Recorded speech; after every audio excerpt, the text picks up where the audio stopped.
ഈ ജനം ചാനലിന്റെ എരകടിയെ ഇത് എവിടെ പോയി എത്തി നിൽക്കും എന്നതിൽ അല്പം ഒരു ദുരൂഹതയുണ്ട്. ഓക്കെ, പിന്നെ നീയൊക്കെ ചിന്തിക്കുന്ന ഇടത്തിൽ പോയി ഇത് സമാപ്തി വരുമെന്ന വ്യാമോഹം വേണ്ട. പ്രാർത്ഥനാ സംഗമം പാലിയോട് വെച്ച് കഴിഞ്ഞു. തേരാപ്പാര അങ്ങോട്ടും ഇങ്ങോട്ടും യുവന്മാരൊക്കെ കാറിലെ പോണുണ്ട്. ഒരു 30-35 പയ്യന്മാരെ ഈ വാളണ്ടിയേഴ്സായിട്ട് ഈ കാർ പാർക്കിങ്ങിൻ്റെ അടുത്തൊക്കെ നിർത്തിയിരുന്നു. അവന്മാരൊക്കെ കണ്ടിട്ട് ഇത്രയും പേരെ ഉള്ളൂ എന്ന് പറഞ്ഞിട്ട് ഇവനൊക്കെ ഗുണ്ടകളെന്നാ എന്തൊക്കെ പരിവേഷം കൊടുത്തിട്ട് പോകുന്നുണ്ട്. എടാ, പിന്നെ ഞങ്ങൾ ജനാധിപത്യ വ്യവസ്ഥയിലും നീതി വ്യവസ്ഥയിലും പിന്നെ അനുസരിച്ചാണ് ഓരോ കാര്യങ്ങൾ ചെയ്യുന്നത്. പ്രാർത്ഥനാ സംഗമം റോഡിൽ വെച്ചല്ല നടത്തുന്നത്. ഇടയ്ക്ക് ഒരു അവതാരിക പറയണ കേട്ടു, നാമജപം നടത്തിയപ്പോഴൊന്ന് പോലീസ് കേസെടുത്തു. നാമജപം നടുറോഡിൽ വെച്ച് നടത്തിയ പോലീസ് കേസെടുക്കും. ഞങ്ങൾക്കുള്ള പഠനം രഹസ്യത്തിലുള്ള പിതാവിനെ രഹസ്യ അറയിൽ കയറി പ്രാർത്ഥിക്കണം. ഏകദേശം 200 പേർ ഉൾക്കൊള്ളുന്ന ഒരു ആരാധനാലയം. അതിനകത്ത് 120 പാസ്റ്റർമാർ വന്നു. അതേപോലെ 30 പാസ്റ്റർമാരുടെ ഭാര്യമാർ, മറ്റു ചില കുറച്ച് വിശ്വാസികൾ, ഒരു 160 ചായയും പരിപ്പുടയും അന്ന് വന്നവർക്കെല്ലാം കൊടുത്തു. ഇതാണ് സത്യസന്ധമായ കണക്ക്. അവനൊക്കെ 30 പേർ മാത്രമുണ്ടായി. പ്രാർത്ഥന മീറ്റിംഗ് പാളിപ്പോയി. നിനക്കൊക്കെ ഒരു ഉളുപ്പില്ലടാ ഈ ഇങ്ങനെയൊക്കെ കള്ളങ്ങള്. ഈ പാൻറ് വിട്ട് കോട്ട് വിട്ടുകൊണ്ട് അത് പാവപ്പെട്ട കൊച്ചു സഹോദരിമാരെയൊക്കെ പിടിനിർത്തി അവർക്കൊക്കെ ഈ പറഞ്ഞു കൊടുക്കാനും തള്ളാനും ഒക്കെ. ആണ്ടിലൊരിക്കലെങ്കിലും ഒരു സത്യസന്ധമായ ഒരു വാർത്ത ഇതിനകത്ത് ഇടടേ. ഇപ്പം പിന്നെ എലോഹിയും ചർച്ചിലെ വിഷയമൊക്കെ ഏകദേശം പിന്നെ കത്തിയമർന്ന് തീർന്നു കഴിഞ്ഞു. ഇപ്പം പാവപ്പെട്ട പാസ്റ്റർമാർ അവിടെ ഇവിടെയൊക്കെ ഇവരിങ്ങനെ ചെകഞ്ഞു നടക്കുന്നു. പക്ഷേ ഒരു കാര്യത്തിൽ ഞങ്ങൾക്ക് സന്തോഷമുണ്ട്. ഇതിന്റെ പേരിലെങ്കിൽ കുറെ സുവിശേഷം കേൾക്കാൻ നിങ്ങൾക്ക് ഇടയായല്ലോ. പാസ്റ്റർമാരെ പ്രസംഗങ്ങൾ ചകഞ്ഞ് എന്തെങ്കിലും ഒരു പോയിന്റ് എടുത്ത് നിയമപരമായിട്ട് പോരാടാൻ വേണ്ടി ഇവന്മാരെ പ്രസംഗങ്ങളേക്ക് ചകഞ്ഞ് കിടക്കുന്നില്ലേ. ധന്യമായി നമ്മൾ. പിന്നെ ജെയ്മസി കമ്മ്യൂണിറ്റി എടാ, ജെയ്മസി കമ്മ്യൂണിറ്റി 10-12 വർഷം മുമ്പേ ഇവിടെ തുടങ്ങി. അത് ചാരിറ്റബിൾ ആക്ട് അനുസരിച്ച് അതിൻ്റെതായ നിലയിൽ നടക്കുന്നു. ഭാരതമാകമാനം പല പ്രാവശ്യം മിഷൻ ടൂർ നടത്തി. കേരളത്തിൽ മുഴുവനും മിഷണറി യാത്ര നടത്തി. നിയമപരമായ സഹായങ്ങൾ പലർക്കുമൊക്കെ ചെയ്തുകൊണ്ടിരിക്കുന്ന ഒരു സംഘടനയാണ്. ഇതിന്റെ സോഷ്യൽ മീഡിയ പ്ലാറ്റ്ഫോമാണ് ജെയ്മസി കമ്മ്യൂണിറ്റി. അതിന്റെ ആഭിമുഖ്യത്തിലാണ് ഈ മീറ്റിംഗ് നടന്നത്. മനസ്സിലായില്ലേ? അപ്പോൾ ജെയ്മസിയുടെ അർത്ഥം അറിയോ? ജെയ്മസി, മസിഹ ജയിക്കട്ടെ, ക്രിസ്തു ജയിക്കട്ടെ, ക്രിസ്തുവിന്റെ ആശയങ്ങൾ ജയിക്കട്ടെ.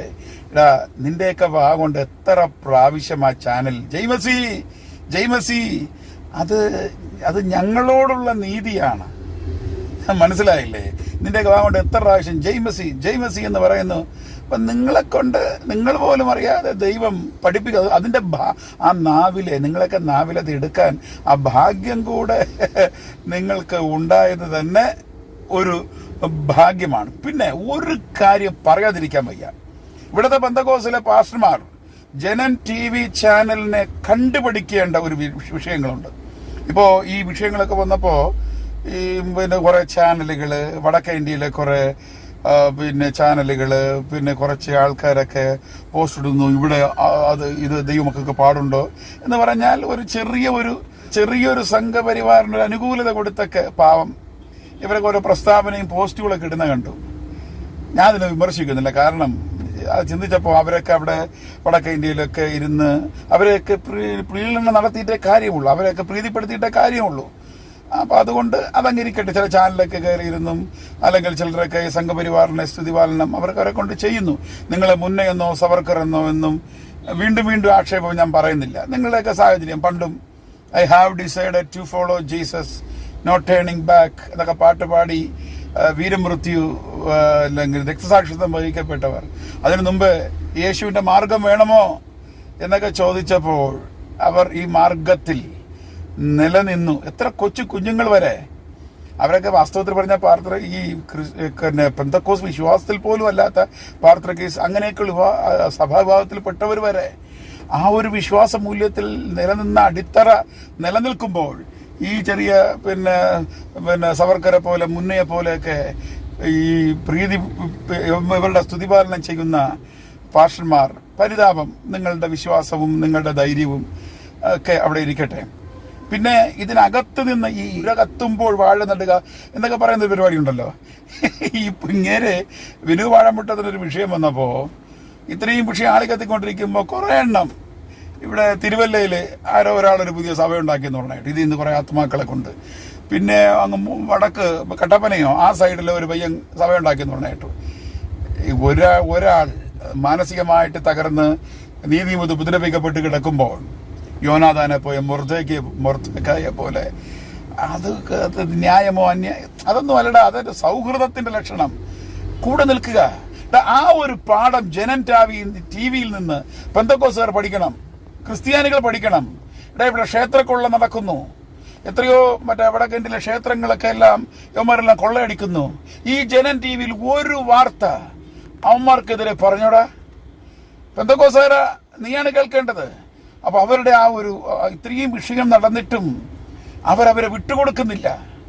എന്തെല്ലാം വിഷയങ്ങൾ, കൊള്ളകൾ ക്ഷേത്രങ്ങളിൽ വടക്കേന്ത്യയിലൊക്കെ പലയിടങ്ങളിൽ നടന്നിട്ടും അതിനൊരു വാർത്തയായിട്ടോ എപ്പിസോഡാക്കിയോ ഈ ജനൻ ടി വി നടത്തുന്നോ. അവരുടെ ആ ഐക്യത, അവരുടെ സ്വജന തെറ്റ് ചെയ്തിട്ട് പോലും വിട്ടുകൊടുക്കാത്ത ആ മനസ്സ് പെന്തക്കോസ്തുകാർ പഠിക്കേണ്ട ഒന്നാണ്. പിന്നെ ഈ നാളുകളിൽ അവസാനം നിങ്ങൾ ചെയ്യുന്ന ഈ തൈട, ഈ കോട്ടയത്തൊരു സോളം ഭാഷോ ഇവിടെ പരന്ന് നടന്ന് പെന്തക്കോസ്തുകാരൊക്കെ പരന്ന് എന്തെങ്കിലും ഒരു കാരണം ഉണ്ടാക്കി വേട്ടയാടി അതിനെ ചാനലിൽ കൊണ്ടുവന്ന് കർത്താവും കർമ്മവും ക്രിയയില്ലാതെ ഇങ്ങനെയൊക്കെ ഇടുന്നത് വെറും പരിതാപമാണ്, പങ്കിളിയാണ്. കാണാൻ വളരെ ബോറ്, കേൾക്കാൻ വളരെ ബോറ്. ഇതൊക്കെ മാറ്റിപ്പിടി. ഇത് നിങ്ങളിങ്ങനെ തുടർന്നു കഴിഞ്ഞാലേ ഇപ്പോ നിങ്ങളുടെ തലത്തിൽ ഇറങ്ങി വന്നിട്ട് നടുറോഡിൽ ക്ഷേത്രം ഇരിക്കുന്നു, അവിടെ ശബ്ദകോലാഹലം ഇരിക്കുന്നു, ഇവിടെ ഇന്ന അനാചാരം നടക്കുന്നു, ഇവിടെ ഇങ്ങനെ കുരുതി കിടക്കുന്നു എന്നൊക്കെ പറഞ്ഞ് നിങ്ങളുടെ തലത്തിൽ ഇറങ്ങി വന്ന് ഇതേപോലത്തെ കേസുകൾ കൊടുക്കാൻ പറ്റും. ദേവസ്വം ബോർഡിന്റെ കീഴിലല്ലാത്ത പല പല ക്ഷേത്രങ്ങളും പല പല സ്ഥലങ്ങളും ഇരിക്കുന്നു. ഗവൺമെന്റിന് ഇത്ര നിയമം ലംഘിച്ചുകൊണ്ട് ഇന്നയിടങ്ങളിൽ അതിരിക്കുന്നു, ഇതിരിക്കുന്നു, വഴിയോരങ്ങളിരിക്കുന്നു എന്നൊക്കെ പറഞ്ഞൊക്കെ ചെയ്യാൻ പറ്റും. എന്തിനങ്ങനെയൊക്കെ ചെയ്തെടുപ്പിക്കുന്നു? പക്ഷേ നിങ്ങളായിട്ട് അങ്ങനെയൊന്നും ചെയ്തെടുപ്പിക്കരുത്. മനസ്സിലായില്ലേ? അപ്പോ നിങ്ങൾക്കൊരു മനസ്സിലൊരു ചിന്തയുണ്ട്, ഈ യവന്മാരൊക്കെ എന്നെ അടിച്ചൊതുക്കാം, കേസിൽ പറഞ്ഞൊതുക്കാം, അല്ലെങ്കിൽ കള്ളക്കേസ് കൊടുത്ത് പള്ളി പൂട്ടാം. ഇതൊന്നും ഒരു പരിഹാരമല്ല. അല്ലെങ്കിൽ പോട്ട് ഇനി അവസാനം ഇനി കൊല്ലാം, ജയിലിനകത്താക്കാം. ഈ വടക്കേ ഇന്ത്യയിലൊക്കെ എത്ര അവിടെയൊക്കെ വാർഡ് മെമ്പർ സംഘി, അല്ലെങ്കിൽ panchayat president Sanghi, MLA Sanghi, advocate, judge Sanghi, ഇവരെല്ലാം ഈ സംഘിയായിരിക്കുമ്പോ എത്ര എണ്ണം പോക്സോ കേസിലൊക്കെ അകത്ത് കിടക്കുന്നു. പാസ്റ്റർമാരൊക്കെ അവർക്ക് വേണ്ടി അവരുണ്ടാക്കുന്ന FIR നിയമവും ഇരിക്കുന്നു. അപ്പൊ ഇതേപോലെ ഇവിടെയും ചുരണ്ടിപ്പുറക്ക് എന്തെങ്കിലും വിഷയം ഉണ്ടാക്കിയെടുത്ത് പോലീസിന്റെ അടുത്ത് കൊണ്ടുവന്നാൽ, അയ്യോ പോലീസ് കേസെടുക്കുന്നില്ല, ഇത്രയും ആരോപണമുണ്ട്. ഇവിടത്തെ കേരള പോലീസ് വിവരമില്ലാത്തവരല്ല. അവന്മാരുടെ തലയിൽ ചാണകമല്ല ഇരിക്കുന്നത് വടക്കേ ഇന്ത്യ പോലെ. വഴിയെ കൊണ്ടുവന്നു കഴിഞ്ഞാൽ എല്ലാത്തിനും കേസെടുക്കാൻ അവർ ഭരണവ്യവസ്ഥയിലും നിയമവ്യവസ്ഥയിലും ബൗദ്ധികമായും സാഹചര്യ തെളിവുകളെല്ലാം അടിസ്ഥാനമാക്കി ചിന്തിച്ചിട്ടേ എടുക്കത്തുള്ളൂ. അല്ലാതെ ഞങ്ങൾ ഇത്രയും കേസ് കൊടുത്തു, എന്തുകൊണ്ട് ബിനു വഴിപ്പെടുന്ന അറസ്റ്റ് ചെയ്തില്ല, എന്തുകൊണ്ട് ചെയ്തില്ല? നിങ്ങൾക്ക് തോന്നുന്നിടത്ത് ക്ഷേത്രം പണിയാൻ പറ്റുമെങ്കിൽ ഇവിടെ ജനാധിപത്യ വ്യവസ്ഥയുടെ കീഴിൽ ബിനു വാഴമുട്ടം ആ എലോഹീം ചർച്ച് ആ സ്ഥലത്തവിടെ നിയമവ്യവസ്ഥയ്ക്ക് കീഴിൽ പണിയപ്പെടുക തന്നെ ചെയ്യും. ക്ഷേത്രം പണിയാമെങ്കിൽ, അമ്പലം പണിയാമെങ്കിൽ, അമ്പലവുമായി ബന്ധപ്പെട്ട സ്ഥാപനങ്ങൾ, അനാഥാലയങ്ങളോ സ്ഥാപനങ്ങളോ പണിയാമെങ്കിൽ, മോസ്കുകൾ പണിയാമെങ്കിൽ, ക്രൈസ്തവ ദേവാലയങ്ങളും പണിയും.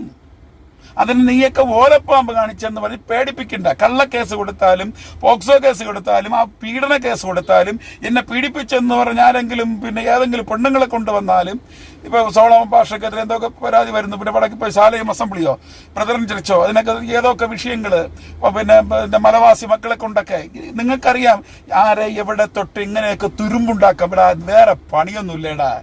ഒരു കേസ് ഇവനെതിരെ കൊടുത്ത് ഒതുവാക്കാൻ കേസിന് ഉണ്ടാക്കേണ്ട നിയമമുണ്ടോ എന്നറിയാൻ വേണ്ടി പുറകെ നടന്ന് യവന്മാരെ പ്രസംഗങ്ങളും കേട്ട് വീണ്ടും റിപ്പീറ്റ് ചെയ്ത് കേട്ട് ഇതിൽ തഴമ്പില്ല, അടുത്ത പ്രസംഗം കേട്ട്, അങ്ങനെയെങ്കിലും സുവിശേഷം കേൾക്കാൻ നിനക്കൊക്കെ പറ്റുന്നല്ലോ.